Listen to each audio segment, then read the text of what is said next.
Pinuri naman daw ng mga senior citizen, PWDs at mga buntis ang maayos sa takbo ng kanilang pagboto sa isang barangay sa lungsod ng Butuan. Ang kabuuan detalye ng balita mula kay Joel de la Cruz. Diyan sa Butuan City. Yes, maayong buntag mga kapartner. Alam nyo na totoo ang mga senior citizens at persons with disabilities o PWDs dito sa Barangay Libertad sa Butuan City at pinuri nila ang maayos na pagpapatakbo ng botohan ngayon dito sa nasabing lugar. Sa ating panayam kay Lord Jetnis, isang senior citizen na botante, binahagi niya na wala daw silang naranasan ng mga aberya. Malaki rin daw ang pinagkaiba ng botohan ngayon kumpara sa nagdaang eleksyon. Ang na-experience na ko before kanang medyo gubot. Oo, gubot siya kay wala man good ma-classify tong una ang kuan.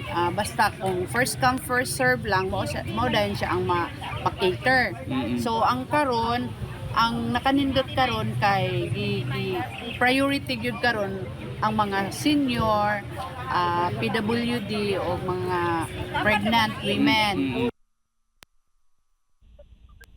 Samantala, payo naman nila sa mga botante, lalo na sa first-time voters, bumoto ng naaayon sa kanilang kagustuhan at piliin ang tamang mga lider.